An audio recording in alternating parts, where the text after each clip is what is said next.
সিরিয়ার আলেপ্পো থেকে চিঠি চলে গেল ইরাকের বাগদাদে খলিফা হারুন রশিদ সাহেবের দরবারে।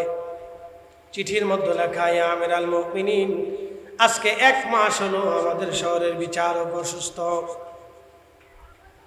বিচার হয় না, চুরি ডাকাতি বেড়ে গেছে, একজন নতুন বিচারক আমাদের অত্যন্ত জরুরি প্রয়োজন।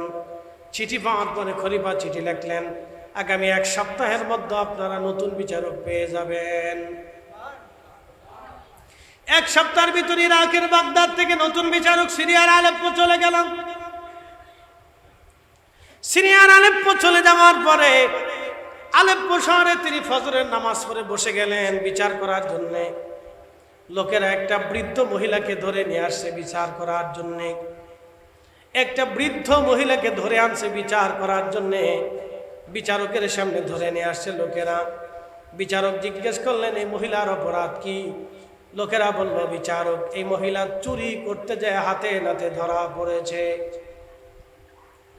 এই না মহিলা চুরি করতে যায় হাতে নাতে ধরা পড়ল, এই মহিলা চুরি করতে যায় হাতে নাতে ধরা পড়েছে।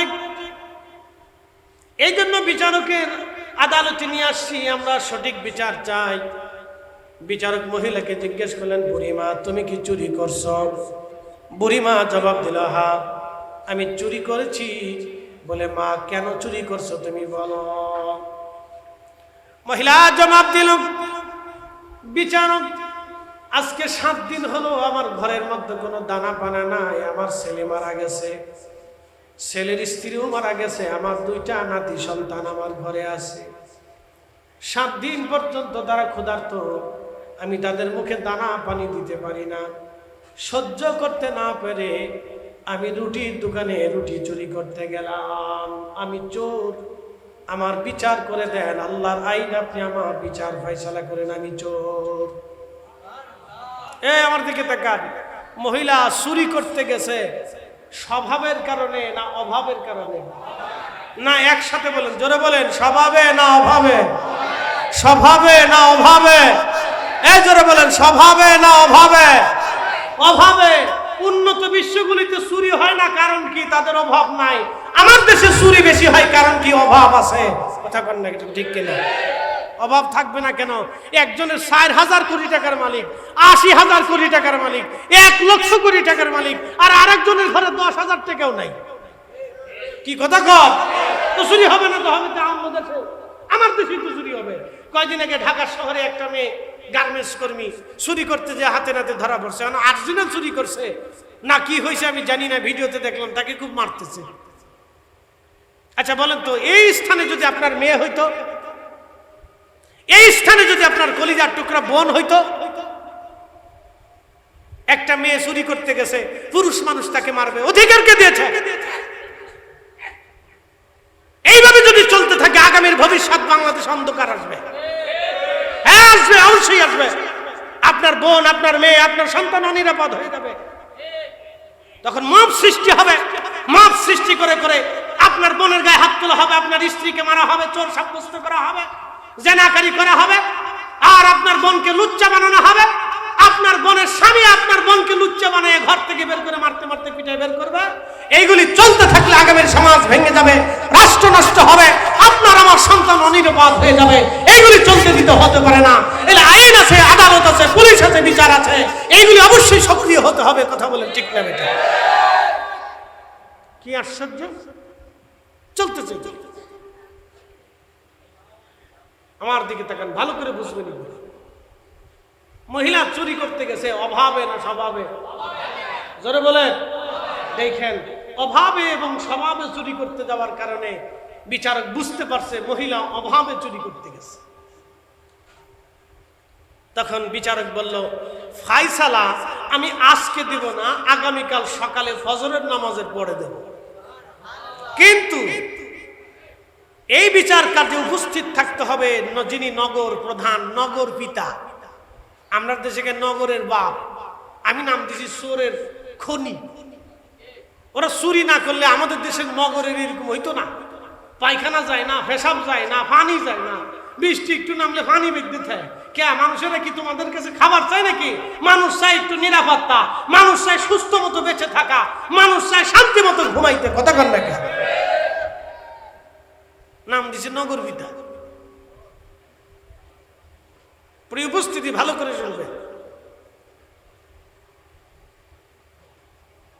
বিচারক বললেন আগামীকাল যিনি নগর প্রধান তাকে থাকতে হবে।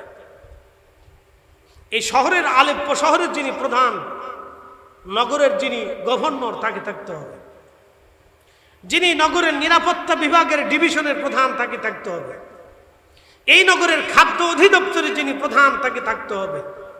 এবং এই নগরের যিনি যারা ধনী ব্যক্তি আছে তাদেরকে উপস্থিত থাকতে হবে।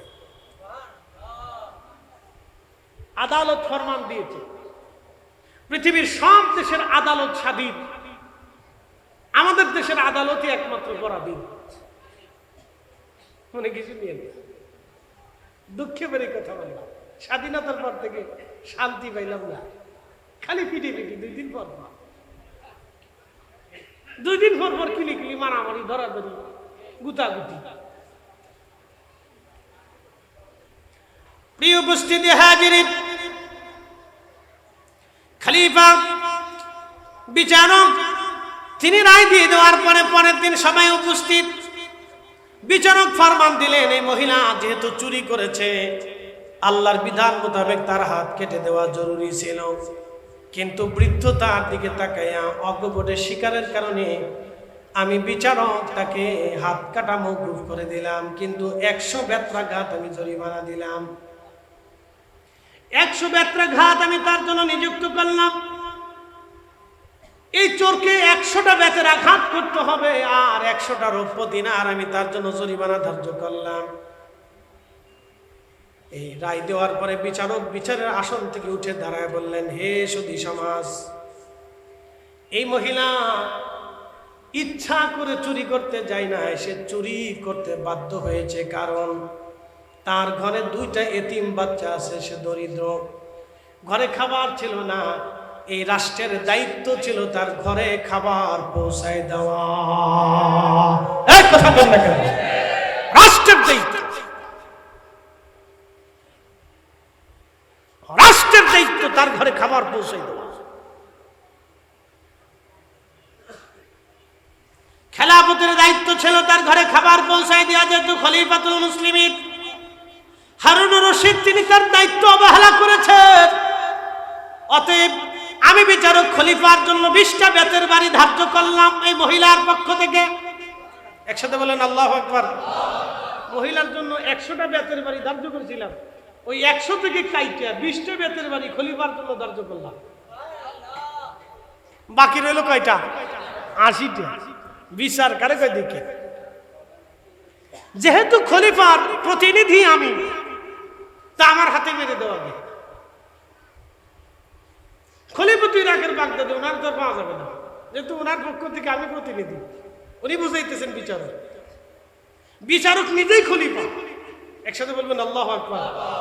বিচারক কিন্তু নিজেই খলিফাতুল মুসলিমিন হারুনুর রশিদ নিজে আসছিলেন ছদ্মবেশে বিচার করার জন্য। দেখেন বলতেছে, আমি যেহেতু ওনার প্রতিনিধি, তা আমার হাতে মেরে দাও। মানে আমি তো ওনার ঘরে খাবার পৌঁছাইতে পারি নাই, তো শাস্তি আমার 20টা বাড়ি হাতে আগে দেব। এটার জনগণকে উনি বুঝাইতেছেন না, কারণ নিজেকে গোপন রাখছেন। আমার হাতে দেব।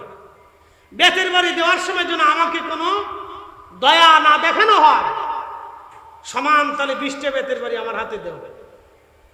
মারছে, ও রক্ত বের হয়ে গেছে।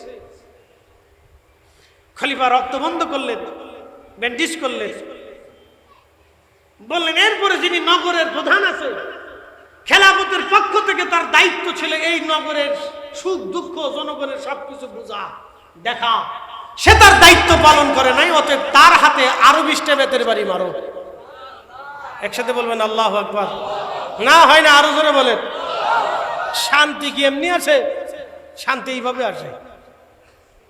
এই জন্য আল্লাহ বলেন ওয়াতাবাসাউ বিল হক, যারা হকের জন্য সহযোগিতা করে, ইনসাফের জন্য, ন্যায়ের জন্য যারা সহযোগিতা করে এবং ন্যায় প্রতিষ্ঠিত করে, তারাও ক্ষতির মধ্যে নেই। আল্লাহ তাদেরকেও ক্ষতির থেকে বাঁচাই দিয়েছে। সূরা আসরের তাফসীর করতেছি আপনাদের সামনে। সূরা আসরের তাফসীর শুনাইতেছি, ভালো করে শুনে যান, কাজে লাগবে না। খলিফা হারুনুর রশিদ ছদ্মবেশে তিনি বিচারক, বলেন নগর প্রধানকে 20টা বেতের বাড়ি মারা হোক, তাকেও যেন দয়া না করা হয়। 20টা বেতের বাড়ি তাকে মারা হলো। এবার বলা হলো যিনি পুলিশ প্রধান আছে তাকেও যেন 20টা বেতের বাড়ি মারা হয়, কারণ তিনিও এই নগরের নিরাপত্তার দায়িত্ব অবহেলা করেছেন। পুলিশ প্রধানকেও মেরে দেওয়া হলো 20টা বেতের বাড়ি। বলে খাদ্য অধিদপ্তরের যিনি প্রধান তার দায়িত্ব ছিল গরিব মানুষের ঘরে খাবার বন্টন করা, খেলাফতের পক্ষ থেকে তিনি তার দায়িত্ব অবহেলা করেছেন, তার হাতেও যেন 20টা বেতের বাড়ি মারা হয়। এরপরে বলা হলো এই শহরের ধনী ব্যক্তি যারা আছে তাদের দায়িত্ব ছিল গরিব মানুষের ঘরে খাবার আছে কিনা দেখা শুনে তারপরে ঘুমানো। কিন্তু ধনীরা নিজেরা খাইলো, গরিবের খোঁজ খবর নিল না। একসাথে বলবেন আল্লাহু আকবার। জোরে বলেন, আরো জোরে বলেন, জোরে বলেন। এটা মুসলিম খেলাফত ছিল, মুসলিম খেলাফত, আব্বাসীয় খেলাফত। খলিফাতুল মুসলিমিন হারুন রশিদ ছিলেন তিনি খলিফা। তার স্ত্রীর নাম ছিল জুবাইদা, জীবনে তাহাজ্জুদ কাজা করে নাই। তার স্ত্রী এমন পরমা ধার্মিক মহিলা ছিলেন, আমাদের দেশের এই বেডি মানুষ না। আমাদের দেশের কোন মহিলার স্বামী যদি বিরাজ বড় রাজনীতিবিদ ব্যক্তিত্ব থাকে আর অফিসার থাকে তো বেডি সামনে দিয়ে আটা যায় না, ডরে। কি কথা কর না কেন? বিরাট বড় নেত্রী, মনে কিছু নিয়ে না, দুঃখে করে কথা বলতে। আর দেশে যদি একটু নেতা হয় তাহলে তো আর তার কোনো কথাই নাই, বিরাট বড় এত কিছু ভাব দিলেন না। খলিফা বুঝছেন, আব্বাসীয় খলিফা হারুন রশিদ বুঝছেন বর্তমানে ইরান, ইরাক, ওমান, ইয়ামান, Qatar, Dubai, Bahrain, Saudi Arab, Jordan, Syria, Lebanon, Libya, Tunisia, ফিলিস্তিন, আলজেরিয়া, নাইজেরিয়া, মরক্কো, সুদান, পৃথিবীর বিরাট এক ভূখণ্ডের তিনি খলিফাতুল মুসলিমিন হারুন রশিদ। অন্তত বাংলাদেশের কয়েকশো দেশের সমান দেশের খলিফা ছিলেন। এত হেডাম ছিল না, দেমাক ছিল না। আমাদের হইতে নেতার যত দেমাক, কথা কন না কা, এত দেমাক দেখেন না।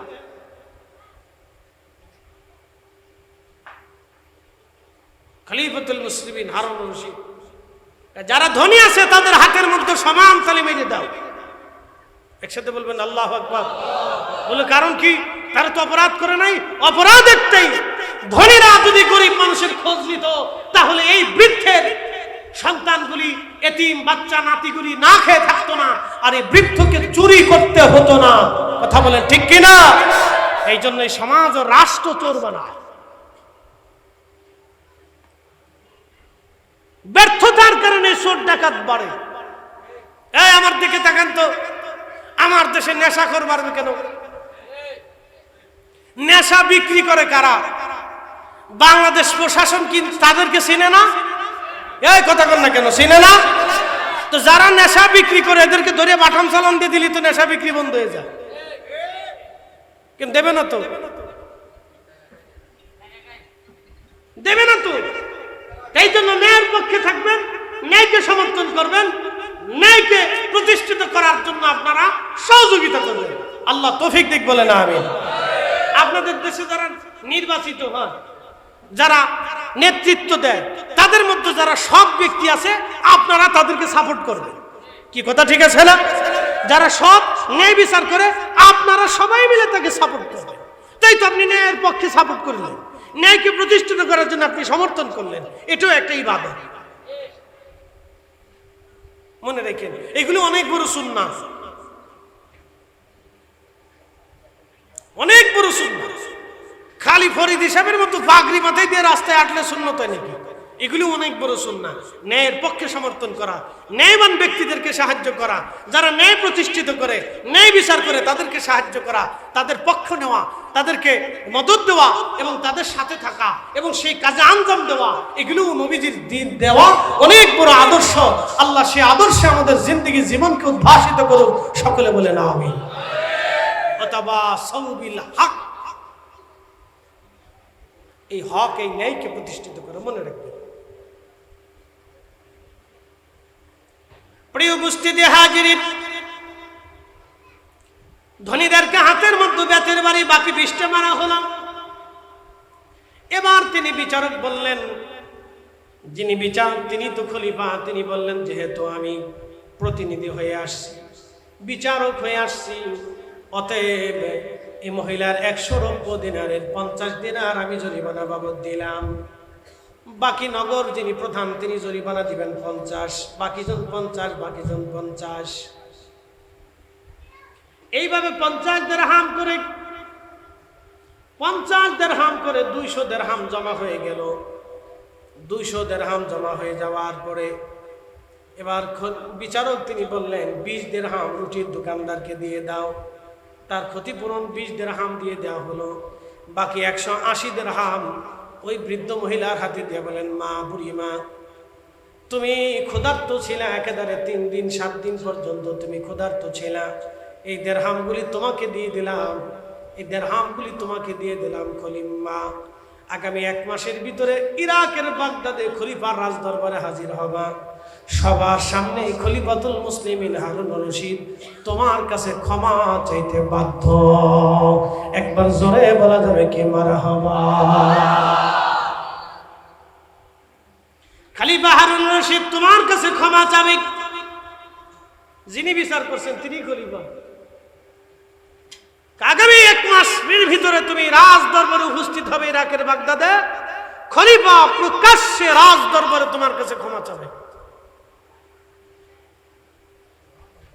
মহিলা চলে গেলেন। তিনি হাঁটতে হাঁটতে তার নাতিদেরকে নিয়ে ইরাকের বাগদাদে। মহিলাও কিছু জানে না, বিচার যারা সাজা পাইলেন তারাও জানে না কে বিচার করলেন। মহিলা চলে গেলেন। চলে যাওয়ার পরে রাজ দরবারে যখন ঢুকলেন, ঢুকার পরে খলিফাতুল মুসলিমিন হারুন রশিদ তিনি মহিলাকে দেখে সিংহাসন থেকে নেমে চলে এসে তিনি নিচে নামলেন। মহিলাকে সামনে আসলো। মহিলা দেখে সর্বনাশ, সেই দিন যিনি বিচার করেছিলেন আজকে তিনি সিংহাসন থেকে নেমে আসা খলিফাতুল মুসলিমিন হারুন রশিদ রাহমাতুল্লাহ আলাইহি। একবার জোরে বলা যাবে কি মারহাবা।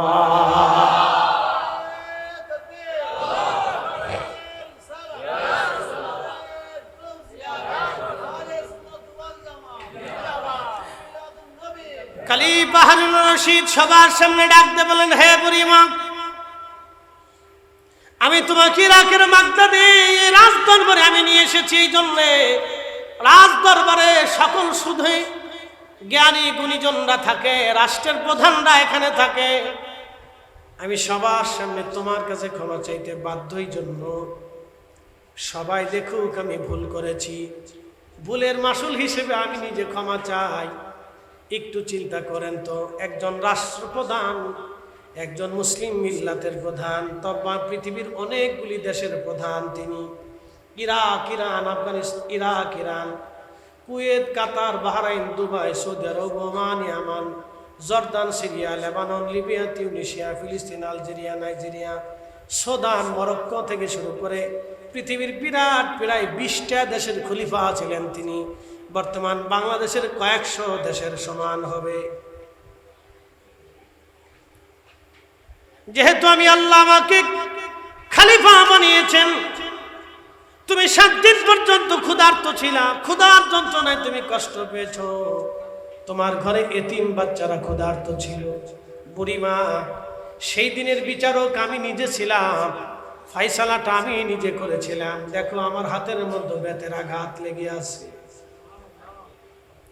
আমি নিজেও বেশ 20টা বেতের বাড়ির আঘাত সহ্য করেছি। কিন্তু রাজ দরবারে কেন ডেকে নিয়ে আসছি বুড়িমা? এখানে অনেক রাষ্ট্রের জ্ঞানী গুণীর আসবে, তারা দেখবে আমি খলিফা হয়ে সবার কাছে তোমার কাছে ক্ষমা চাইলাম সবার সামনে, যেন আমার রাষ্ট্রের ভিতরে যারা প্রধান থাকে, আমিররা থাকে, তারাও যেন কখনো কোনো অবস্থায় কোনো গরিব দুঃখী এতিম সন্তানের হক যেন নষ্ট না করে, তারাও যাতে এইভাবে ক্ষমা চাইতে বাধ্য হয়, সেই জন্যে আমি তোমাকে ডেকে আনছি। আর একটা প্রধান কারণ হলো মা, কিয়ামতের ময়দান কায়েম হয়ে যাবে, কোটি কোটি উম্মত আল্লাহর সামনে দাঁড়াবে। সেই দিন তুমিও যা আমিও তা, একসাথে বলবেন আল্লাহু আকবার। আল্লাহর আদালতে খলিফা হারুন রশিদও যা, বুড়িও তা। আল্লাহর আদালতে হাসরের ময়দানে আমি যা, আপনিও তা। কি কথা কন না কেন? বাংলাদেশের প্রধান সেনাপতিও যা, সাধারণ ব্যক্তিও তা। সেই দিন বসুন্ধরা পৃথিবীর বাংলাদেশের কোনো কোম্পানি থাকবে না, কোম্পানির প্রধান থাকবে না, আমিররা থাকবে না, রাজা ধীরাজ থাকবে না। সবাই সেই দিন বস্ত্রহীন কাপড়বিহীন আল্লাহর সামনে দাঁড়িয়ে যাবে। যখন তার কাছে কিছুই নাই, তার দুনিয়ার কোনো সম্পদ নাই, অর্থ নাই, বৃত্ত নাই, ক্ষমতা নাই, পাওয়ার নাই, ম্যাজিস্ট্রি নাই, কিচ্ছু তার ভিতরে নাই। সেও আল্লাহর গোলাম, আমিও আল্লাহর গোলাম, সবাই এক এক কাতারে একই সিরিয়ালে দাঁড়ানো। খলিফা ডাক দিলেন, মারে কিয়ামতের ময়দানে তুমিও যা, আমিও তা, তুমিও আল্লাহর বান্দি, আমি আল্লাহর বান্দা। ও মা, কিয়ামতের ময়দানে আল্লাহ বিচার শুরু করবেন। দুনিয়ার আদালত থেকে নিষ্কৃতি পাওয়া যায়, কিন্তু আল্লাহর আদালত থেকে নিষ্কৃতি পাওয়া যায় না রে মা। তুমি 7টা দিন ক্ষুধার্ত ছিল না, খেয়েছিলাম মা। আজকে তোমার কাছে ক্ষমার জন্য চাইতেছি, বুড়ি মা আমারে মাফ করে দিয়ে যাও। কিয়ামতের ময়দানে আল্লাহর দরবারে তুমি আমাকে আসামি বানাইও না। আহা, আল্লাহর দরবারে তুমি আমাকে আসামি বানাইও না। একসাথে বলবেন আল্লাহু আকবার। এ তারা মুসলিম মিল্লাতের আমির, মুসলিম মিল্লাতের আমির। এগুলো আমরা কই পাইতাম? তকদিরে নাই, ভাগ্যে নেই। যেই মসনদে বসে হেতে রাবণ হয়ে যায়। একই অবস্থা। ক্ষমতা আসলে ধৈর্য হারা হয়ে যায় মানুষ, ঠিক আছে না ভাই? ক্ষমতা ম্যাজিস্ট্রি পাওয়ার আসলে সে ধৈর্য হারা হয়ে যায়, উচ্ছৃঙ্খল হয়ে যায়, অতিষ্ঠ হয়ে যায়, দেমাগওয়ালা হয়ে যায়। আহা, এটাই তার জীবনের বড় ভুল, এটাই তার জীবনের বড় ভুল। আল্লাহ বলেন, কুলিল্লাহুম্মা মালিকাল মুলক। হাবিব, মেহবুব, বন্ধু আমার, আপনার উম্মাহকে জানান, तमाम मुल्केर मालिक आमी अल्लाह, तुतिल मुल्का मान ताशा, आमी जाके खुशी राजत्व देई, राजा बनाई, आमिर बनाई, उमरा बनाई, क्षमता देई। व तंजिउल मुल्का मिम्मन ताशा व तुइज्जु मान ताशा व तुदिल्लु मान ताशा, आमी जार काछ थेके खुशी राजत्व ছিনিয়ে নিয়ে যাই, इच्छा करले आमी ताके इज्जत वाला बनाई, आबार आमी रब तार काछ थेके इज्जत ছিনিয়ে নিয়ে যাই। मालिक के अल्लाह, एक साथे बोलते हबे मालिक के अल्लाह।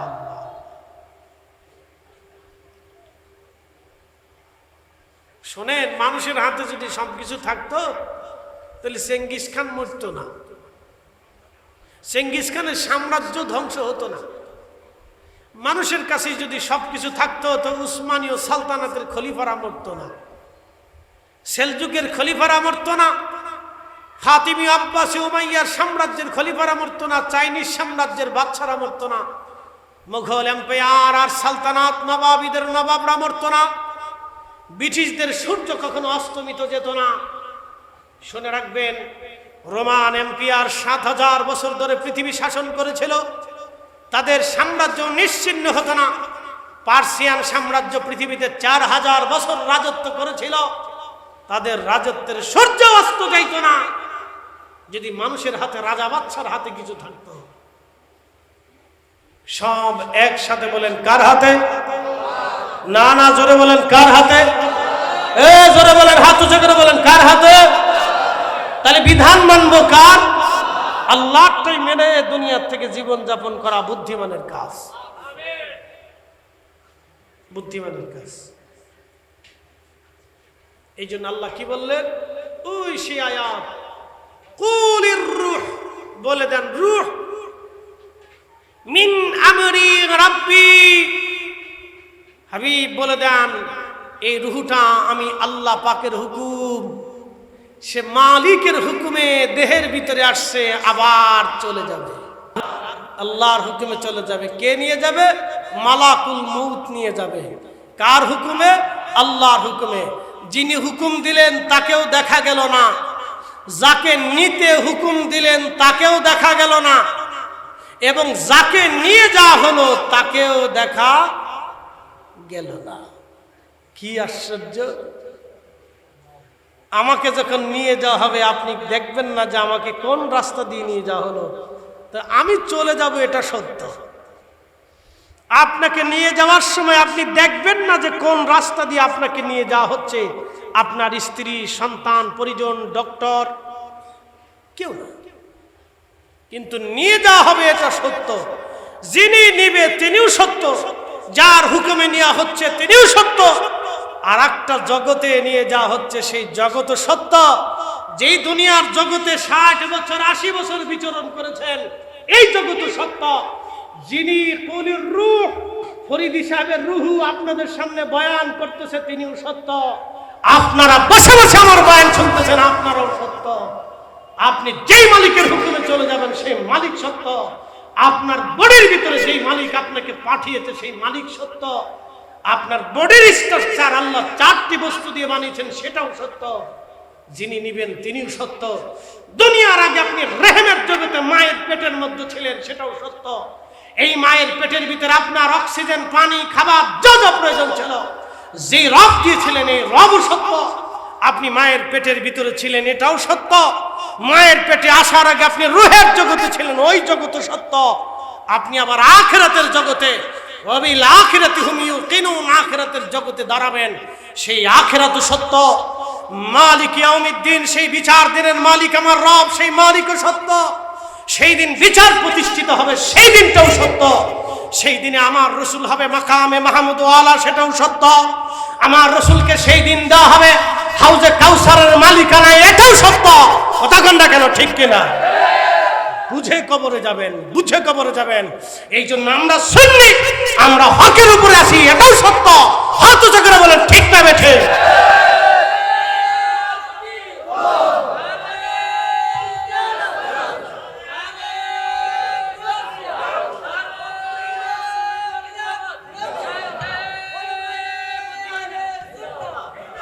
আল্লাহ আমাদেরকে বুঝার তৌফিক দান করুন, সকলে বলেন আমিন। আর সাফাই না গরম, সাফাইতে দিলে অনেক কষ্ট হইব। সলুক না, বউকা রে বা সিলেক্টি বউকা, অনেক গরম আজকে, বেশি গরম করতেছে। যা হোক, এখন বলেন তো, গরম দিছে কে? ঠান্ডা দিবে কে? আমাদের হাতে কি এগুলি পরিবর্তন করার কোনো শক্তি আছে? পদার্থ বিজ্ঞানী আর রসায়ন বিজ্ঞানীরা বলে কি জানেন, ক্ষুধার অস্তিত্ব সৃষ্টিতে নাই। পাগল পাগল, বুঝে না। তারে জ্ঞান আর তারে মেধা আর তারে গবেষণা আল্লাহ চিনতে সাহায্য করে নাই। এই জন্য রব বললেন, ওয়াল আসরি, সময়ের কসম, ইন্নাল ইনসানা লাফি খুসর, মানুষগুলি মহা ভুলের মধ্যে আছে। ইল্লাল্লাযীনা আমানু, ঈমানওয়ালা ব্যতীত, ওয়া আমিলুস সালিহাত, নেকওয়ালা ব্যতীত, ওয়া তাওয়াসাউ বিল হক, হকের উপরে প্রতিষ্ঠিত থাকা, হককে সমর্থন করা, হককে জিন্দা করা এবং হককে প্রতিষ্ঠিত করাওয়ালা ব্যতীত, ওয়া তাওয়াসাউ বিস সাবর, সবর আর ধৈর্যওয়ালা ব্যতীত। এই জন্য ধৈর্য যার নাই, নেক তার নাই। যার ধৈর্য নাই, তার আখিরাত নাই। ধৈর্য ধরতে হবে। বলে হুজুর কেমনে ধৈর্য ধরবো? আল্লাহ যাকে গরিব বানিয়েছে, তাকে গরিবত্বের উপরেই ধৈর্য ধরতে হবে। আল্লাহ অসুস্থ দিয়েছে, এই অসুস্থতার উপরেই ধৈর্য ধরতে হবে। আল্লাহ ধনী বানিয়েছেন, এটার উপরেই ধৈর্য ধরতে হবে। আমাকে আল্লাহ বক্তা বানিয়েছেন, জনসমর্থন দিয়েছেন, এটার উপরেও আমাকে ধৈর্য ধরতে হবে। এখন যদি মনে করি বাংলাদেশে লক্ষ লক্ষ মানুষ আমার সামিন আছে, কোটি কোটি মানুষ আমার ওয়াজ শুনে, আমি বিরাট ফরিদি সাহেব, অনেক কিছু হয়ে গেছে, আমি ছাতা কিচ্ছু না। যখনই মনে করবো অনেক কিছু হয়ে গেছি, তখন আমার ধৈর্যও শেষ, সবও শেষ। কথা বলেন ঠিক কিনা? আমি ধৈর্য হারা হয়ে গেছি, ধৈর্য হারা হয়ে গেছি। কারণ এই সমর্থন পাই আমি ধৈর্যের মধ্যে নেই, এটা ছাড়া হয়ে গেছে, শেষ। ক্ষমতা পাইছেন, চান্দাবাজি শুরু করছেন, ধৈর্য শেষ। বাঠাম চালান পাবেন, কয়দিন পরে অপেক্ষা করেন, জিল্লতি আসবে। ক্ষমতা পাইছেন, পীর ওলিদের মাজার ভাঙা শুরু করছেন, জিল্লতি কপালে আছে, অপেক্ষা করে। কথা কন না কেন? হ্যাঁ, অপেক্ষা করে, জিল্লতি আছে, অপেক্ষা করে। আপনার এই দেশে মাজারে আগুন দেওয়া, খানকা ভাঙ্গা, অন্যের বাড়ি ঘরে আগুন দেওয়া, অন্যের সম্পদ জোর করে নেওয়া, চাঁদাবাজি করা, অন্যের হক মেরে খাওয়ার জন্য আল্লাহ এখানে আপনাকে দেয় নাই, আপনাকে আল্লাহ দিয়েছিল ইনসাফ প্রতিষ্ঠিত করার জন্য। কথা বলেন, আপনি পারেন না তো জিল্লতি আছে, অপেক্ষা করে। আগের জিল্লতি পরের জিল্লতি সমানে সমানে হবে, হ্যাঁ সমানে সমানে জিল্লতি এরকম হবে। আগে যেভাবে জিল্লতি হয়েছে এবার ওরকম জিল্লতি। যদি শিক্ষা না বলে কেমনে হবে, তো কেমনে হবে আপনি নিজেও জানবেন না যে কেমনে হবে। ঘুম থেকে উঠে দেখবেন যে নাই, চেঞ্জ হয়ে গেছে। মানুষের দিল কি আমরা পরিবর্তন করি না আল্লাহ করা? হ্যাঁ আল্লাহ করে, আমরা করি না। 1250 বছর পার হইল বদর শাহ আউলিয়া রহমাতুল্লাহ আলাইহি, উনার জিয়ারতে মানুষ এখনো যায়। কি কথা কর না কেন? তো ওনার প্রতি মোহাব্বত কি আমরা দিছি না আল্লাহ দিছে? শাহজালাল ইয়ামানি মুজাররিদি 750 বছর ধরে বাংলাদেশে ঘুমাই রইলেন, 750 বছর ধরে মুসলমান ওনার জিয়ারতে যায়। মোহাব্বত কি আমরা দিছি না আল্লাহ দিছে? খাজা বাবা আজমেরি 1000 বছর ধরে চলে গেছে, এখনো ওনার নাম মানুষ মুখে মুখে নেয়। হুজুর গাউসে পাক রহিমাহুল্লাহ ঘুমিয়ে আছেন, এখনো মানুষ ওনাকে স্মরণ করে। আমরা করাই না আল্লাহ করায়। হ্যাঁ এটা বুঝে যাবে, আমরা করি না আল্লাহ করায়। প্রিয় ভাই আমার, আল্লাহ আমাদেরকে সঠিক সমাজ দান করুন, সঠিক বুঝ দান করুন। বুঝের মধ্যে থাকি ভাই আমরা আল্লাহর কাছে সবাই চলে যাব। আমরা না, সবাই চলে যাব। কুলির রূহু মিন আমরি রাব্বি, বলে দেন এটা আল্লাহর হুকুমে আসছে, আবার আল্লাহর হুকুমে চলে যাবে। কেমনে যাবে, কিভাবে যাবে আপনি নিজে দেখবেন, আপনার আশেপাশে যারা আছে তারা দেখবেন না। আপনাকে নিয়ে চলে যাওয়া হবে, একবারে জোর করে ধরে টেনে শিশরে আপনার শরীর থেকে বের করে নিয়ে যাওয়া হবে। পশমের গোড়ায় গোড়ায় রন্দে রন্দে টের পাবে যে আপনি চলে যাচ্ছে। কঠিন হবে, জোর করে মালাকুল মউত নিয়ে চলে যাবে। যাওয়ার সময় আপনার পুরা বডি বুঝতে পারবে যে চলে যাচ্ছে। কি কঠিন যাওয়াটা। আশাটা তো সহজেই আল্লাহ পাঠিয়ে দিচ্ছেন। মায়ের রেহেমে কখন আসছেন আপনি নিজেও জানেন না, কিন্তু 120 দিনের মাথায় আল্লাহ পাঠাইছে। মনে রেখেন 120 দিন। সুম্মা জাআলা নাসলাহু মিন সুলালাতিন মিন মাইন মাহিন, আয়াতের তাফসীর আসছে 120 দিন আল্লাহ পাঠাইছে। 120 দিন বরাবর মায়ের রেহেম, ওই সময় আল্লাহ আপনাকে পাঠিয়েছে। কিন্তু বডি তৈরি করছেন আগুন, পানি, মাটি, বাতাস দিয়ে। 4 রঙের মশলা দিয়া যে কইরাছে তোর গঠন, 4 রঙের মশলা দিয়া।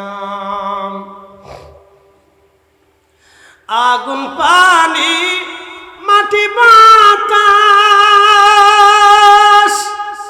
একে যোগে করিয়া প্রকাশ। ওরে দেখিলি না তুই কইরা তালাশ, কোন জায়গা সে মহাজন।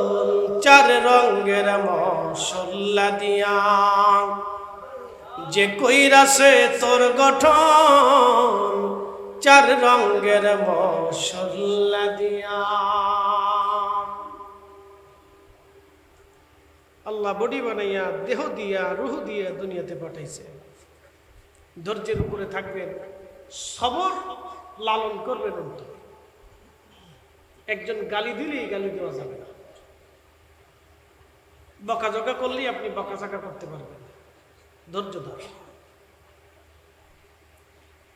প্রিয় উপস্থিতি, সময়ের স্বল্পতা, খুবই মনোযোগের সাথে কথাগুলি শুনবেন। আমরা আবার দুনিয়ার থেকে চলে যাব আল্লাহর দরবারে, কেউ আমরা থাকবো না। ওয়া ইন্না ইলাইহি রাজিউন।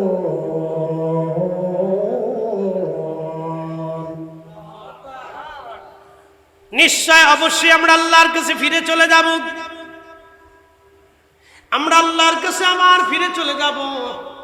এই রূহ চলে যাবে আল্লাহর কাছে, আল্লাহর সামনে দাঁড়াবে। আল্লাহ জিজ্ঞেস করবে, তোমাকে দুনিয়াতে পাঠিয়েছিলাম, কি করেছো তুমি? দুনিয়ার মধ্যে তোমাকে পাঠাইলাম, তোমার কাজ কি ছিল? আমি কাজ দিয়েছিলাম ওমা খালাকতুল জিন্না ওয়াল ইনসা ইল্লা লিয়াবুদুন।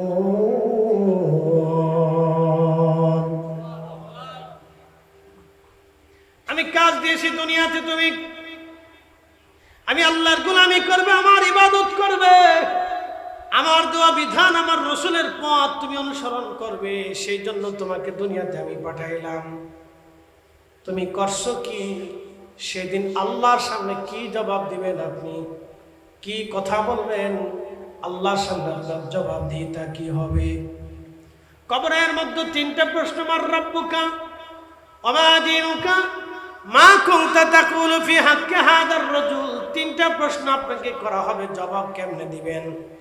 প্রশ্নটা আগামীকালও হতে পারে, প্রশ্ন রাখতে পারেন ফরিদি হুজুর আগামীকাল কেমনে হবে? হ্যাঁ, আজকে যদি মারা যান আগামীকাল সন্ধ্যার আগে আপনাকে দাফন করা হবে। আজকে যদি আপনি মারা যান আগামীকাল সন্ধ্যার আগে আপনাকে কবরে রাখা হবে। কতটুকুনের ব্যবধান, মাত্র ঘুম থেকে মানুষ উঠতে উঠতে আপনার দাফন কাফন করে আপনাকে কবরে দিয়ে আসবে। কবরের পাশে দাঁড়িয়ে সওয়াল জবাব দেওয়ার মতো আপনার কেউ নাই। আপনার সওয়াল জবাব আপনাকেই দিতে হবে, আমারটা আমাকেই দিতে হবে। এই জন্য প্রস্তুতি নিতে হবে বন্ধু আমার। আনোয়ার আবাসী প্রস্তুতি নিয়ে যাওয়াটা বুদ্ধিমানের কাজ। প্রশ্ন রাখবেন ফরিদে হুজুর কি প্রস্তুতি নিব? 1 নম্বর ঈমান, 2 নম্বরে আমল। আল্লাহ বললেন আল্লাযীনা আমানু ওয়া কানু ইয়াত্তাকুনা লাহুমুল বুশরা ফিল হায়াতিদ দুনিয়া ওয়া ফিল আখিরাহ। আল্লাযীনা আমানু, যারা ঈমান এনেছে, আল্লাযীনা আমানু ওয়া কানু ইয়াত্তাকুন, এবং ঈমান অনুযায়ী যারা মুত্তাকি হয়েছে, ঈমান অনুযায়ী যারা তাকওয়াশীল হয়েছে, আল্লাহওয়ালা হয়েছে, আমার রব বললেন লাহুমুল বুশরা ফিল হায়াতিদ দুনিয়া ওয়া ফিল আখিরাহ। দুনিয়াতে তাদের জন্য সুসংবাদ, আখিরাতেও তাদের জন্য সুসংবাদ। দুনিয়াও তাদের জন্য সুসংবাদ, আখিরাতেও তাদের জন্য সুসংবাদ। দুনিয়াতেও তাদের জন্য সুসংবাদ, আখিরাতেও তাদের জন্য সুসংবাদ। একবার জোরে জোরে বলা যাবে কি মারহাবা? দুনিয়াতে কি সুসংবাদ হবে? পৃথিবীতে যত ওলি আছে দেখবেন কিয়ামত পর্যন্ত তাদের জিয়ারত চলতে থাকবে। মানুষেরা তাদের বারগাহে যে বসে আনন্দ পায়, কলিজায় শান্তি লাগে, আরাম লাগে। আল্লাহু আকবার। কারণ আল্লাহ তাদের উপরে রাজি হয়ে গেছেন, তাদের জন্য দুনিয়ার শান্তি। দুনিয়াতে তারা আল্লাহর কাছে যা চায় আমার আল্লাহ তাই দিয়ে দেয়। আল্লাহর কাছে যা চায় আল্লাহ তাই দেয়। আল্লাহর কাছে যা চায়, ওয়া ইনসালানি লাউতিয়ান্নাহু ওয়া লা ইস্তাআদানি লাউইজান্নাহু। আমার রবের কাছে যা চায় আমার রব তাই দিয়ে দেয়। আমার আল্লাহ তার বান্দাকে মাহরুম করে না, যারা দুনিয়াতে আল্লাহকে খুশি করে যায়।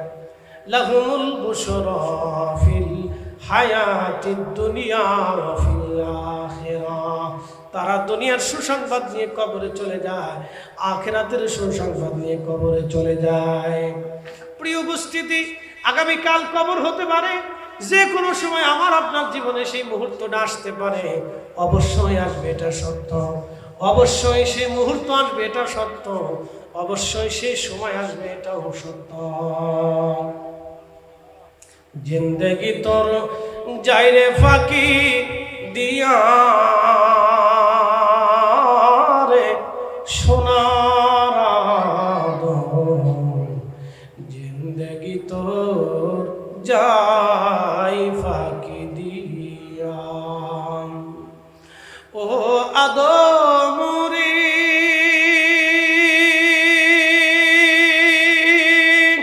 পাক ধরিয়া গেছে দাড়ি, দন্ত বাসে গোটা চারি, সমন জারি গিয়াছে করিয়ারে সোনার আদম। জিন্দেগি তোর যায় ফাঁকি দিয়া, জিন্দেগি তোর যায় রে ফাঁকি দিয়া।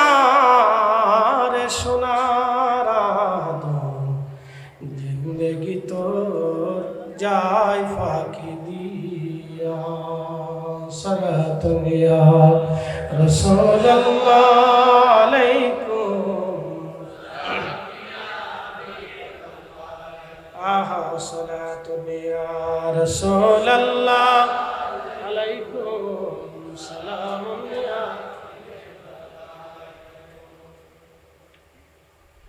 তো প্রস্তুতি আমাদের গ্রহণ করতে হবে, যে কোনো সময় আসতে পারে। আমার কি আর আপনার কি, প্রেসিডেন্ট কি প্রধানমন্ত্রী কি যে কোনো সময় যে কোনো মুহূর্তেই আসতে পারে। তো সেটার জন্য প্রস্তুতি গ্রহণ করে, সেটার জন্য প্রস্তুতি গ্রহণ করবেন। বলে কি নিব? আল্লাহ কোরআনের অপর আয়াতে বলছে, ইন্নাল্লাযীনা আমানু আমিলুস সালিহাতি উলাইকা হুম খায়রুল বারিয়া। ইমানে আমলে ইমানে আমলে ইমানে আমলে ইমানে আমলে পরিপূর্ণ হয়ে যারা কবরে যায়, আমার রব বলেন উলাইকা হুম খায়রুল বারিয়া, तमाम সৃষ্টির মধ্যে তারা সেরা। একসাথে বলবেন আল্লাহু আকবার। तमाम জগতের মধ্যে তারা সেরা, ছয় আসমানে ছয় জমিনে তারা সেরা। আল্লাহু আকবার। না না জোরে বলেন, জোরে জোরে। এই জন্য সাহাবীরা সেরা, তাবিন সেরা, তাবে তাবিন সেরা, আইম্মা মুস্তাহিদিন সেরা, চার ইমাম সেরা, চার তরিকা সেরা, ওলিরা সেরা। কথা কোন ঠিক কিনা? আমরা সেরাদেরকেই ভালোবাসি, সেরাদেরকে সেরাদেরকে ভালোবাসি। এই জন্য আমরা বেদাতি, অসুবিধা কোনো অসুবিধা। আমরা সেরা হইতে পারি না, কিন্তু সেরাদেরকে মহব্বত করি। হাই হাই হাই, কি বলুন তো নসিব আমাদের। এটাও ভাগ্য। এটা কি? জোরে বলেন, এটা কি? আমরা সেরা হতে পারি নাই, কিন্তু সেরাদেরকে ভালোবাসি। সেরাদের জিয়ারতে বসি, কাছে বসি। আমার আদত, আমি দুনিয়াতে যেখানে যাই কোনো অলির মাজার পাইলে আমি তার জিয়ারতে বসি। সারা দুনিয়া যেখানেই গেছি, কোন অলির বর্গা পাইলে আমি সেখানে গেছি। ভারতে গেছি, ফতেহ আলী রসুলের হুজুর গাউসে পাকের নাতির মাজার জিয়ারত করে আসছি। ফুরফুরার হুজুরের মাজার শরীফ জিয়ারত করে আসছি। শাহ সুফি সৈয়দ ওয়াজিদ আলী মেহেদি বাগির মাজার জিয়ারত করে আসছি। ওদের আগে মালয়েশিয়াতে গেছি, হুজুর গাউসে পাকের আওলাদ সুলতান আরিফিন শেখ ইসমাইল বগদাদি আল হাসান আল হুসাইনি রাহিমাহুল্লাহর মাজার জিয়ারত করছি। সাগরের দ্বীপের ভিতরে যেয়ে আগে জিয়ারত করে আসছি। এটা শান্তি। আর যে চট্টগ্রামের মুহসিন আউলিয়া রাহমাতুল্লাহ, বদর শাহ আউলিয়া, হুজুর গাউসে মাইজ ভান্ডার রহমতুল্লাহ আলাইহি, হযরতে ইমাম আহলে সুন্নাত শেরে বাংলা রহমতুল্লাহ আলাইহি, আরো অনেক অলি অলি রাস্তা আশেপাশে যখনই পাই আমি একটু জিয়ারত করার চেষ্টা করি। আল্লাহ তৌফিক দিই সবাই, জোরে বলে না আমিন। বলে কেন করি? কিয়ামতের ময়দানে কইতে পারবো, ও মুহসিন আউলিয়া রাহিমাহুল্লাহ, আমি আপনার জিয়ারতে একদিন বসছিলাম, আমি আপনার জন্য দোয়া করছিলাম, আপনার জন্য হাদিয়া পাঠাইছিলাম। হাদিয়া মারহাবা বলবেন না? বলে কি হাদিয়া দিয়েছিলাম? টাকা পয়সা, সোনা দানা? না না না, সূরা ফাতিহা দিয়েছিলাম, ইখলাস দিয়েছিলাম, দুরূদ শরীফ দিয়েছিলাম। বলতে তো পারবো না, কি বলেন? পারবো না আমরা? যে সূরা ফাতিহা দিয়েছিলাম, ইখলাস দিয়েছিলাম, আল্লাহর কোরআন শরীফ আপনাকে হাদিয়া দিয়েছিলাম, কালাম শরীফ আপনাকে হাদিয়া দিয়েছিলাম, প্রিয় নবীর দুরূদ হাদিয়া আপনাকে দিয়েছিলাম। মারহাবা বলবেন না? আপনাকে দিয়েছিলাম, আপনি আজকে আমার বললেন না। মনে রেখেন, এই সালাকিটা ধরে রেখেন, সালাকি ধরে রেখেন।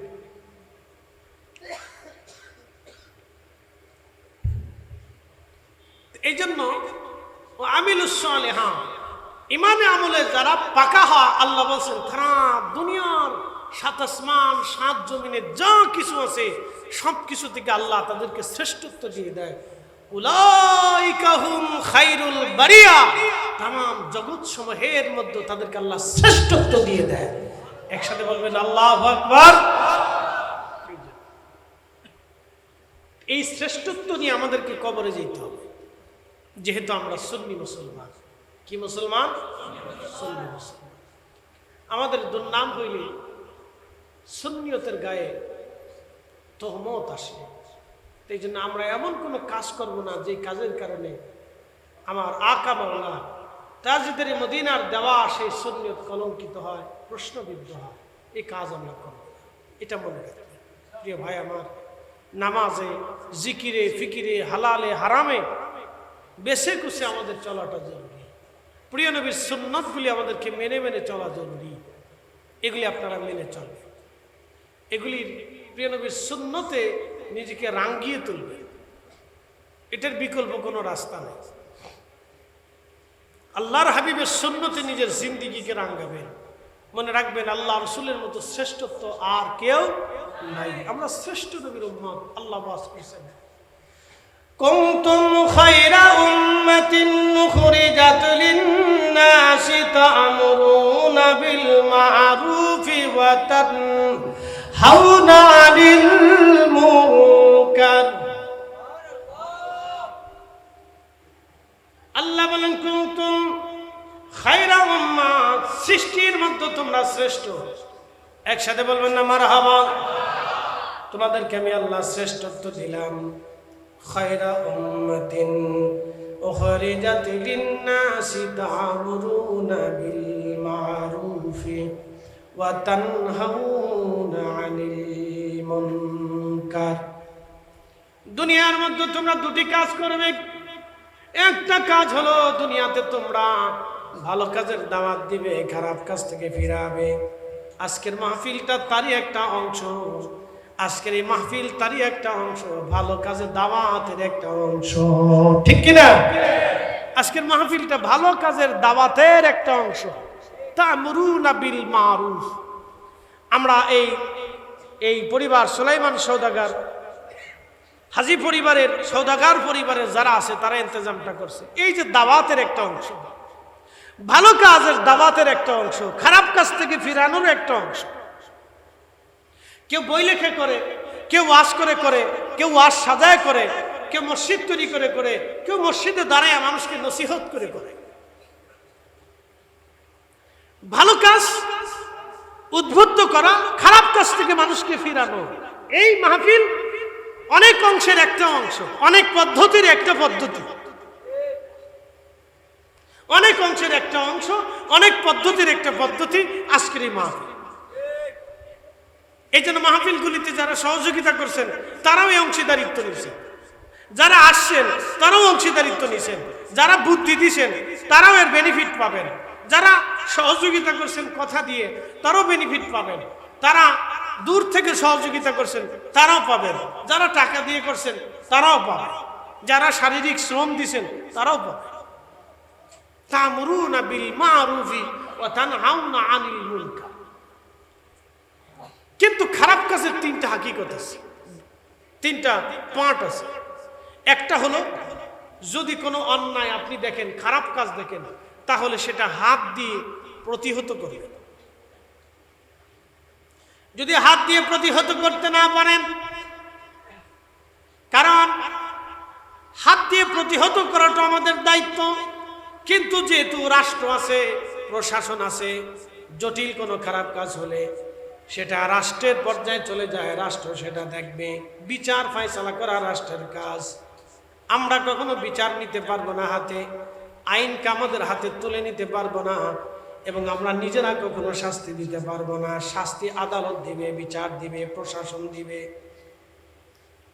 কিন্তু প্রতিহত করতে পারি আমরা সামাজিক অন্যায়, পারিবারিক অন্যায়, ব্যক্তিগত অন্যায়, রাষ্ট্রীয় কিছু অন্যায় আছে যেগুলি আমরা প্রতিহত করতে পারি হাত দিয়ে। নবীজি বললেন, যদি পারো হাত দিয়ে প্রতিহত করো, যদি তা না পারো তাহলে জবান দিয়ে প্রতিহত করো। যদি জবান দিয়ে প্রতিহত করতে না পারো তাহলে অন্তত মন থেকে তোমরা ঘৃণা করো। খারাপ কাজগুলি থেকে মানুষকে ফেরানোর প্রসেস তিনটা। হয় হাত দিয়ে প্রতিহত করেন, যদি না পারেন তো জবান দিয়ে প্রতিহত করেন, যদি তা না পারেন তাহলে মন থেকে, অন্তর থেকে আপনি ঘৃণা করেন, ফিরে চলে আসেন। আল্লাহ আমাদের সঠিক সমঝ দান করুন, জোরে বলেন আমিন। তামিলনাড়ুর হিন্দু যারা আছে তারা বলে এটা আমাদের যুদ্ধের দেবতা। তাদের বিশ্বাস এই দেবতা হলো আমাদের যুদ্ধের দেবতা।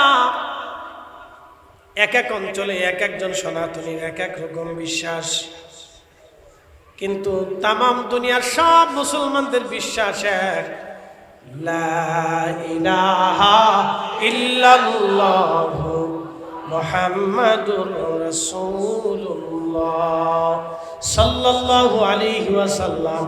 একবার জোরে বলা যাবে কি আল্লাহু আকবার। এই সুন্দর ফুল, সুন্দর ফল, মিঠা নদীর পানি, খোদা তোমার মেহেরবানি, ঠিক কিনা? খোদা তোমার মেহেরবানি। তুমি কতই দিলে রতন, ভাই বিরাদার পুত্র স্বজন, তুমি দিলে কতই রতন, ভাই বিরাদার পুত্র স্বজন। ক্ষুধা পেলে অন্ন যোগাও, একভাবে রাখেন, ক্ষুধা পেলে অন্ন যোগাও, মানি চাই না মানি, খোদা তোমার মেহেরবানি। সুন্দর ফল, সুন্দর ফল, মিঠা নদীর পানি, খোদা তোমার মেহেরবানি। খুব মনোযোগ দিয়ে শুনে যাবেন প্রিয় উপস্থিতি। এইভাবে যদি বৌদ্ধের সামনে যান, বৌদ্ধের কাছে যদি যান, বৌদ্ধকে যদি বলেন বৌদ্ধ তুমি কি খোদা মানো, বৌদ্ধ বলবে না, আমার দেবতা যিনি ভগবান তিনি বৌদ্ধ।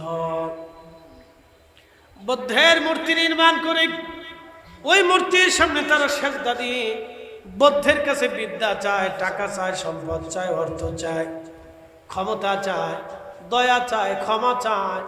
বৌদ্ধের সামনে সেজদায় পড়ে তারা সব কিছু চায়।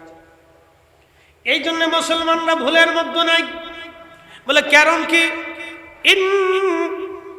ইল্লাল্লাযীনা আমানু, তারা ঈমান আনছে। ঈমানের কারণে মুসলমানরা ভুলের মধ্যে নাই।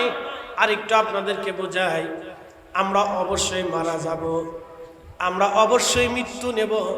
মৃত্যু থেকে কেউ বাঁচতে পারবে না, কারণ চিরদিন হায়াত কেউ ধরে রাখতে পারে নাই। মৃত্যু তার জীবনে আসছে। এই হায়াতও আল্লাহ সৃষ্টি করেছেন, এই মৃত্যু আল্লাহ সৃষ্টি করেছেন। এই হায়াত আল্লাহ বানিয়েছেন, মৃত্যু আল্লাহ বানিয়েছেন। আল্লাহ কোরআনে বললেন আল্লাযী খালাকাল মাউতা ওয়াল হায়াতা লিয়াবলুয়াকুম আইয়ুকুম আহসানু আমালা।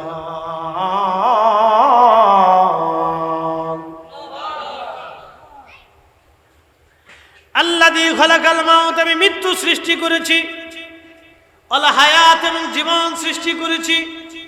আগে বলেছি মৃত্যু আল্লাহর সৃষ্টি, জীবন আল্লাহর সৃষ্টি। এই জন্য আল্লাহ চিরঞ্জীব, চিরস্থায়ী। আল্লাহর কোনো শুরু নাই, আল্লাহর কোনো শেষ নাই, আল্লাহর ভবিষ্যৎ নাই, আল্লাহর বর্তমান নাই, আল্লাহর কোনো অতীত নাই। আল্লাহ সদা সর্বদা সর্বকালের জন্য আমার রব, সদা সর্বদা সর্বস্থানে তার কুদরত ব্যাপৃত। তাম সৃষ্টিকে তার আরশে মুআল্লা একেবারে ঘিরে ধরে রাখছে। একসাথে বলবেন আল্লাহু আকবার। তাম সৃষ্টিকে তার আরশে মুআল্লা ঘিরে ধরে রাখছে। প্রিয় উপস্থিতি, আল্লাহু লা ইলাহা ইল্লা হুয়াল হাইয়ুল কাইয়্যুম, তিনি সে রব, তিনি সে রব, তিনি ছাড়া আর কোনো ইলাহা নাই, তিনি ছাড়া আর কোনো খালিক নাই, রহমান নাই, আর কোনো রব নাই। তিনি সে রব, যে রব সম্পর্কে আল্লাহ বলেছেন তিনি হাইয়ুন, তিনি কাইয়্যুম, তিনি চিরস্থায়ী, চিরঞ্জীব। একবার জোরে বলা যাবে কি আল্লাহু আকবার। কখনো তোমাকে যদি ভুলি, কখনো তোমাকে যদি ভুলি, হেদায়েতের আলো জেলে নিয় কাশ তুলি। কখনো তোমাকে যদি ভুলি, হেদায়েতের আলো জেলে নিয় কাছে তুলি। ঠাই দিও প্রিয়তম, ঠাই দিও প্রিয়তম, ওগো মহিয়ান। গাহে না শুধু তোমারি গুণগান, বুঝেও বুঝে না তবু শান। তুমি রহমান, তুমি মেহেরবান। যারা মাজুসি আছে, মাজুসি বলে হুজুর মাজুসি কারা? বিরাট বড় আগুন জ্বালাইয়া আগুনের সামনে সেজদায় পড়ে বলে, আগুন তুমি আমার রব, তুমি আমার খোদা লাগো, তুমি আমার বিদ্যা দাও, তুমি আমার অর্থ দাও, তুমি টাকা দাও, তুমি জীবন দাও, তুমি আমার বাচ্চা দাও, তুমি আমার সন্তান দাও। এইভাবে মাজুসিরা আগুনের কাছে চায়। আমরা কার কাছে চাই? না না, জোরে বলেন, কার কাছে চাই? আল্লাহ বলেন উদউনি, আমার কাছে চাও। কার কাছে? উদউনি আস্তাজিব লাকুম, তোমরা আমার কাছে চাও, আমি দেব। মূলত দেয় কে? একসাথে বলেন কে? পাশেই তো সাগর, ঠিক আছে না?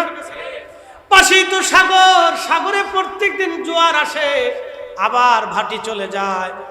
বলেন তো এত বিরাট বড় সাগর, এই যে বঙ্গোপসাগর চলে গেল, বঙ্গোপসাগরের পরে মহাসাগর, মহাসাগরের পরে সাগর আর সাগর, পানি আর পানি, পানি আর পানি, পানি আর পানি। এই মহাসাগরে জোয়ার যিনি দেন তিনি আল্লাহ, জোয়ার যিনি নিয়ে যান তিনি আল্লাহ, সাগরে অসংখ্য মাছের খাবার যিনি দেন তিনি আল্লাহ, ঠিক কিনা? আল্লাহ আল্লাহ আল্লাহ। উদউনি, আমার কাছে যাও, আস্তাজিব লাকুম, আমি তোমাদেরকে দিব।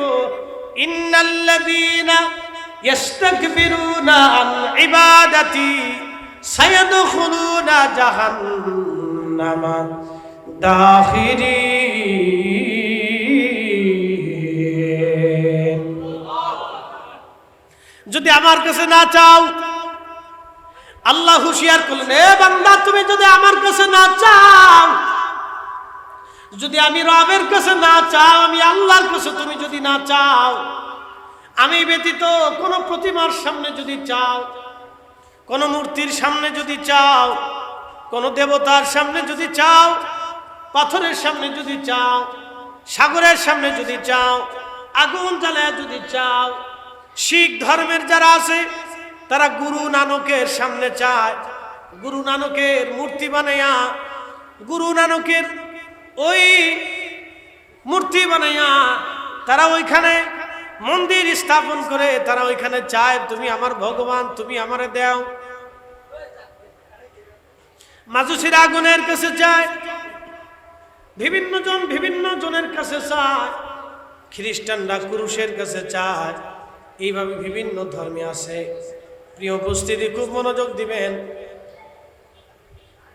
রব্বুল আলামিন বলেন, আমার কাছে যদি না চাও, ইবাদত থেকে তুমি যদি গাফিল হয়ে যাও, সায়াদখুলুনা জাহান্নামা দাখিরিন, আমার এই দোয়া নামক ইবাদত থেকে যদি তোমরা মাহরুম হয়ে যাও। আমরা আল্লাহর কাছে চাই, সিজদায় পড়ে চাই, দু হাত বাড়াইয়া আল্লাহর কাছে চাই, রব্বানা আতিনা ফিদ দুনিয়া, আল্লাহ দুনিয়াতে শান্তি দাও, ফিদ দুনিয়া ফিল আখিরাতি হাসানা, আখিরাতে তুমি হাসানা দাও।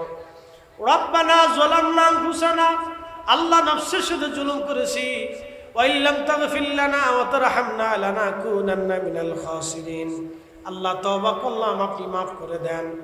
রব্বানা লা তুজিগ কুলুবানা বা'দা ইয হাদাইতানা, আল্লাহ হেদায়েত দেওয়ার পরে আমরা আমাদেরকে গোমরাহ বানায়েন না।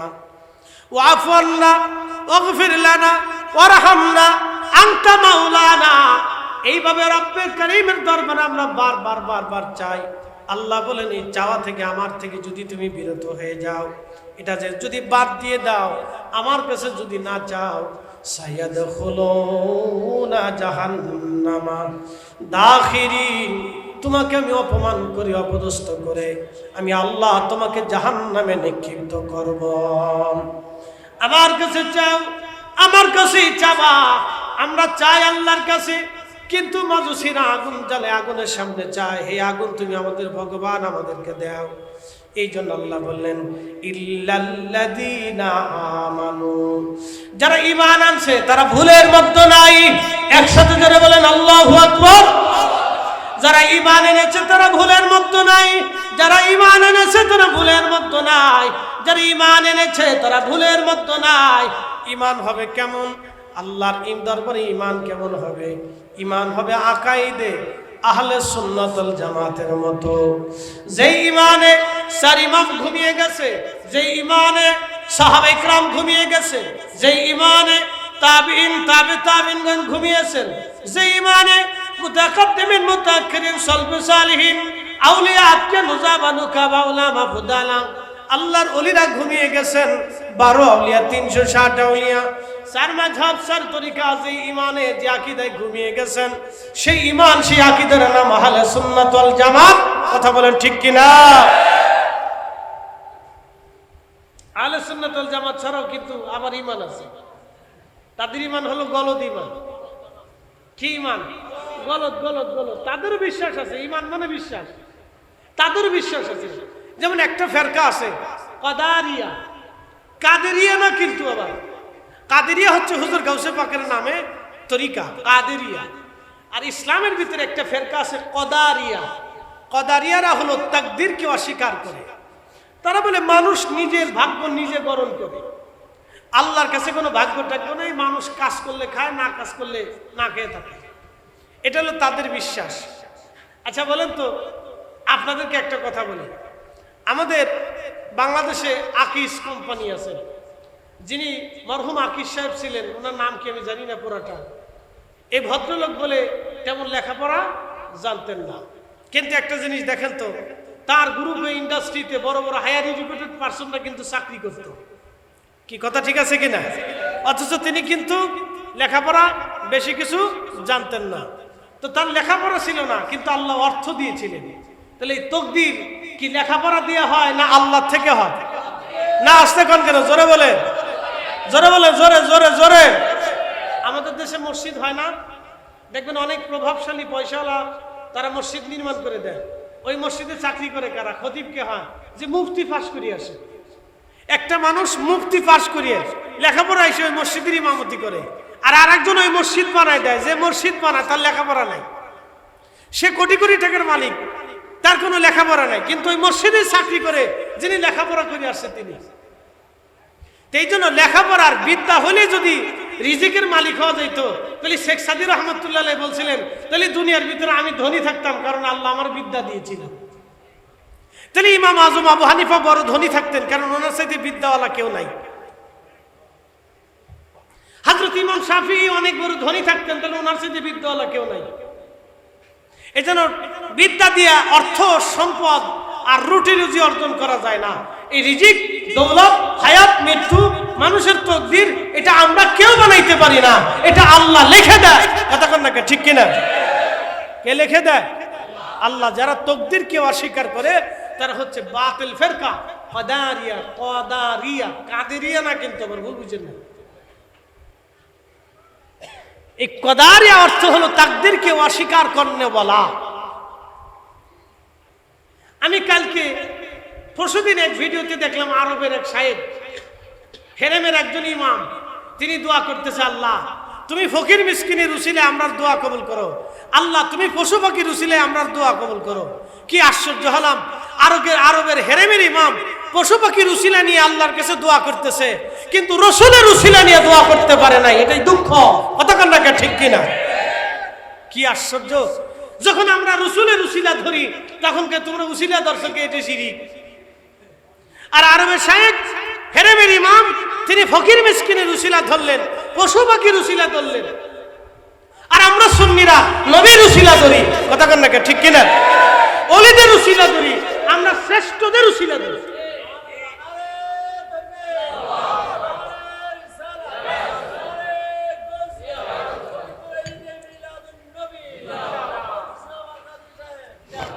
এটা হচ্ছে আমাদের সার্থকতা।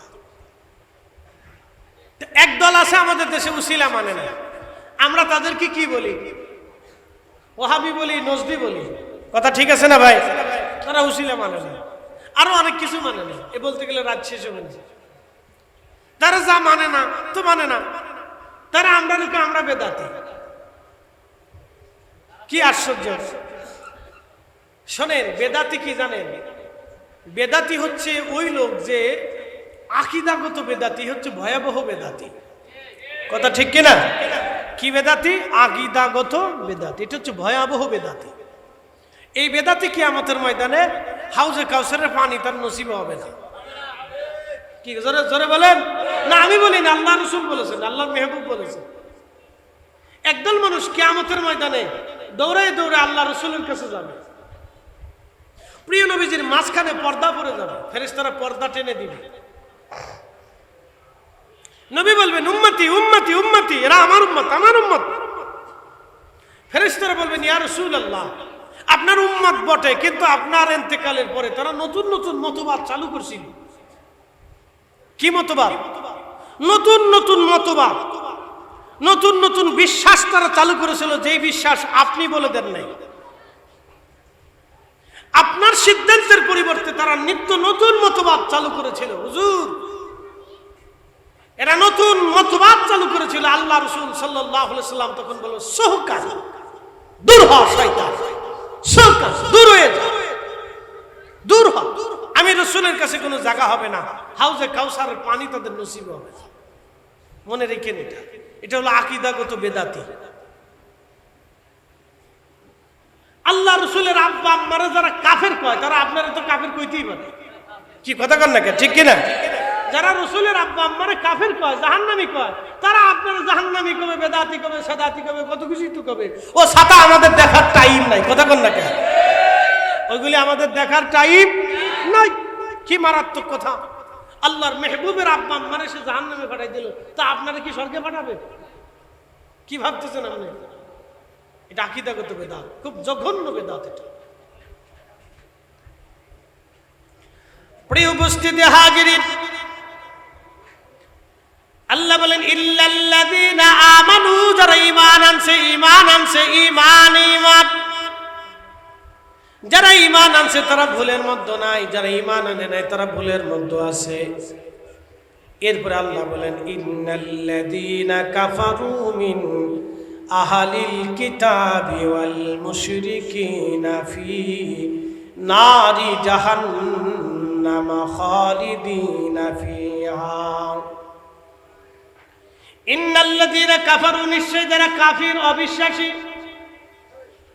মিন আহলিল কিতাব, যারা ইহুদি এবং খ্রিস্টান, ওয়াল মুশরিকিন ওয়াল মুশরিকিনা, যারা পাথরের সামনে সেজদা দেয়, আগুনের সামনে সেজদা দেয়, প্রতিমার সামনে সেজদা দেয়,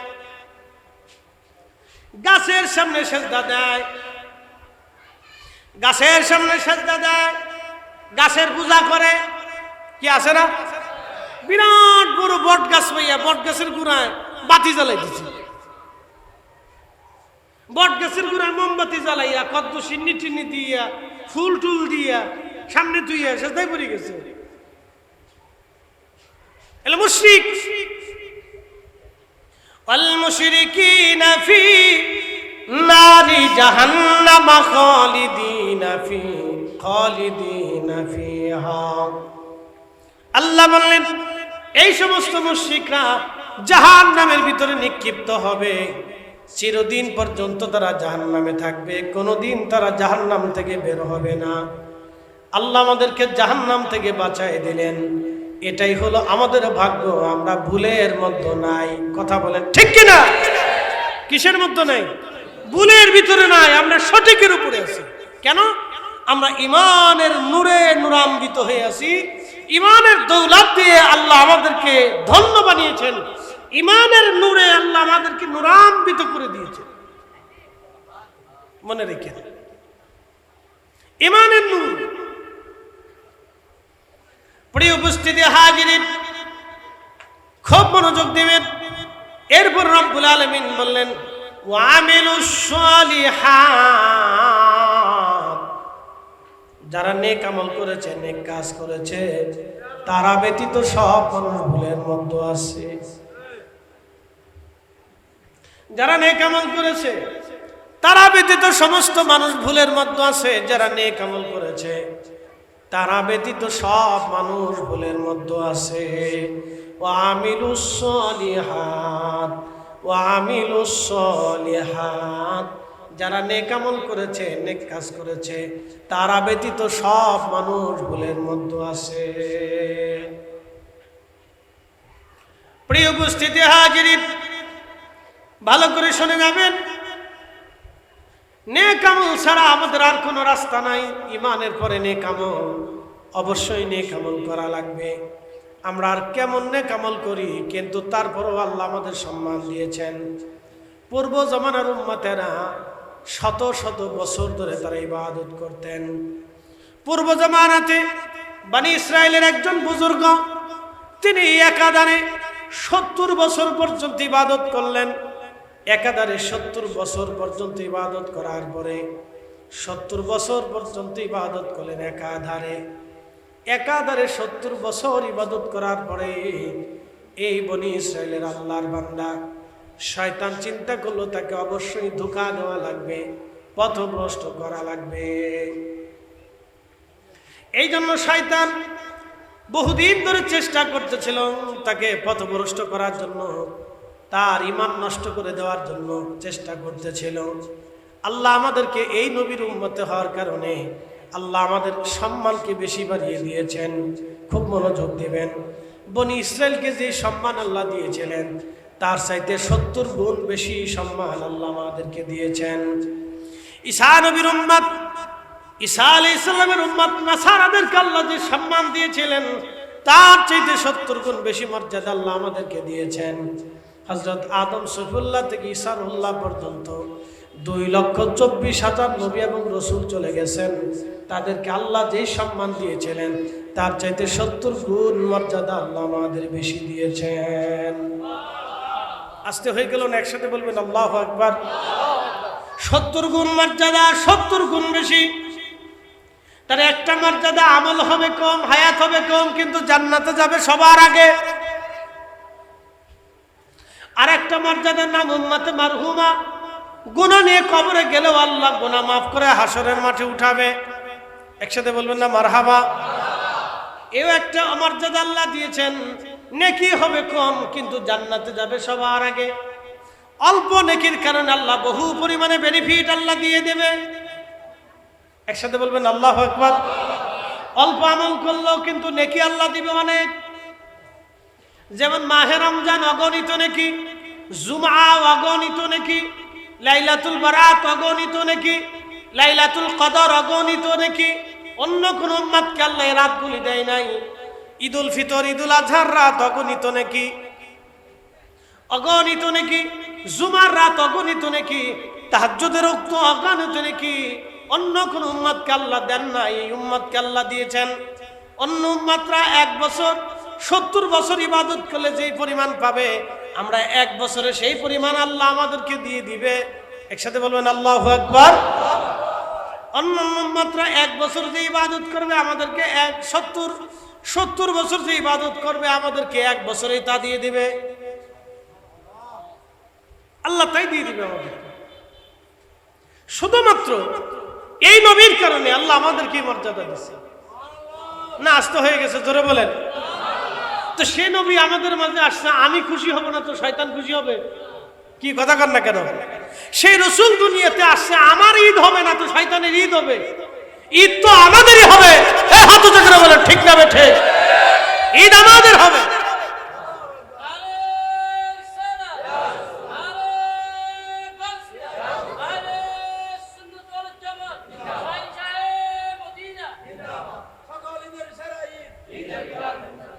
সেই ঈদ আমার ঈদ হবে, তো ঈদ হবে কার? আমার জিন্দেগিতে ঈদ আসবে। কথা ঠিক আছে না? বলে কতদিন ঈদ? আমার সারা জীবন ঈদ। বলে ঈদ আপনার কতদিন? আমার সারা জিন্দেগি ঈদ। কারণ আমি রাসূলের উম্মত হইছি, আমার ঈদ হবে না তো ঈদ হবে কার? কথা কন না কেন?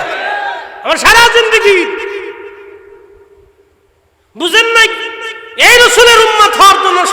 নবীর অ্যাপ্লিকেশন করছিল। সৃষ্টির এমন কোন নবী রাসূল নাই যে নবী রাসূল আফসোস না করেছিল আল্লাহ আখেরি নবীর উম্মত বানাই দেন। কি ভাবতেছেন আপনি? আপনি তো দাড়ি ছাড়া উম্মত, আপনি তো সুদ খাওয়া উম্মত, আপনি ঘুষ খাওয়া উম্মত, আপনি চগলখড়ি করা উম্মত, আপনি মিথ্যা বলা উম্মত, আপনি জুতাসুর উম্মত, আপনি জেনা কন্যা বলা উম্মত, আপনি ওই হারাম খাওয়া উম্মত, আপনি মানুষ ঠকানো উম্মত, আপনি জমি দখল করা উম্মত, আপনি চাঁদাবাজি উম্মত। কি কথা কন না কেন? তারপরেও তো আপনি উম্মত। কি কথা ঠিক আছে না?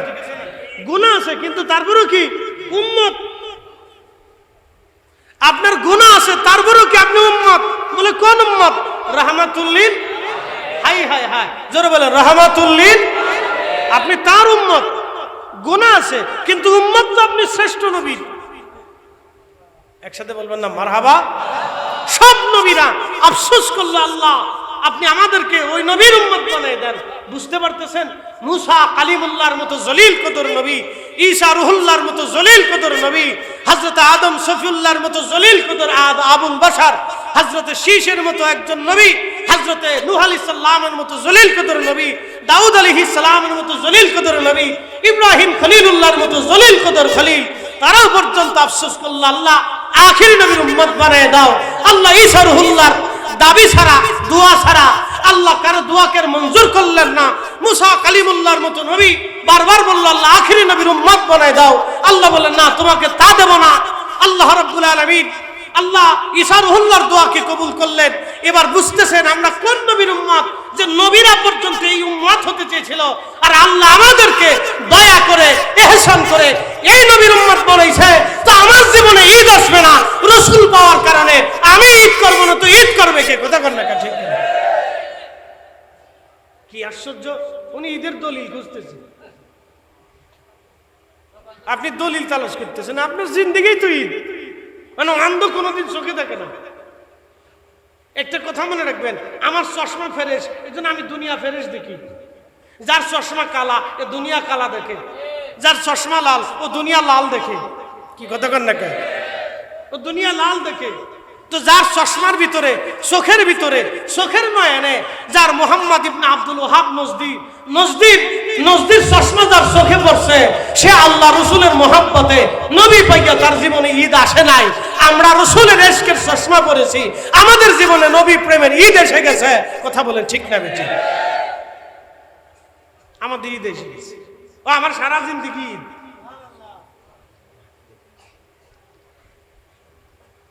আচ্ছা ভাই না গরম যেমনি যেমনি বালা,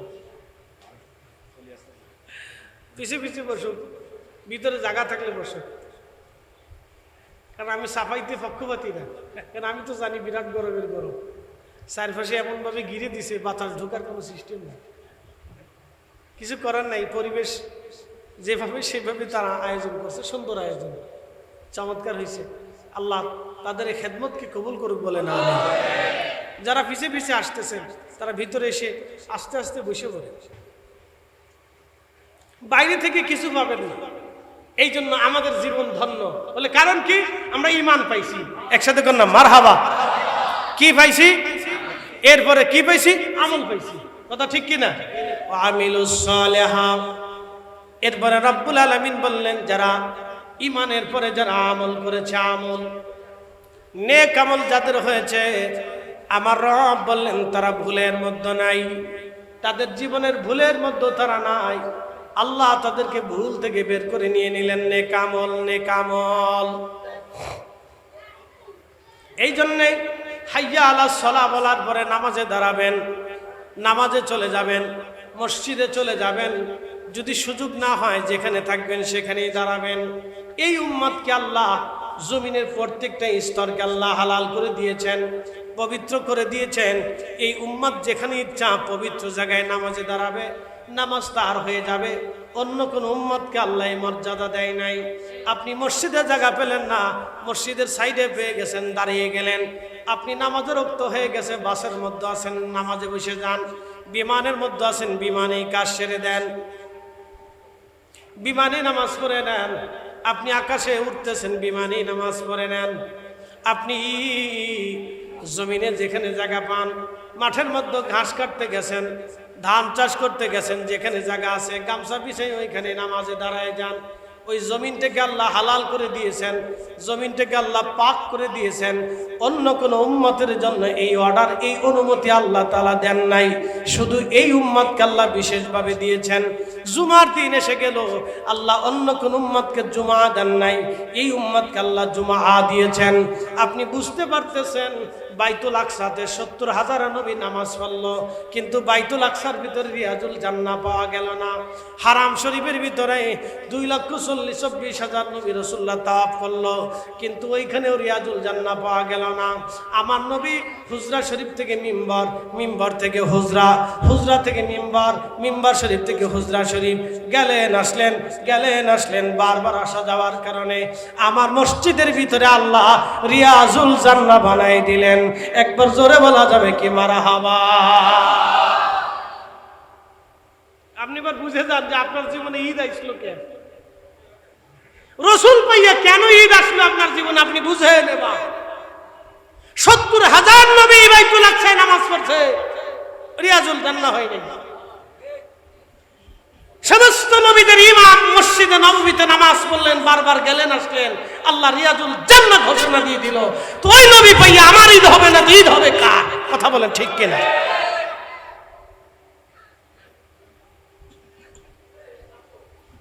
প্রিয় উপস্থিতি হাজিরিন, খুব মনোযোগের সাথে শুনবেন।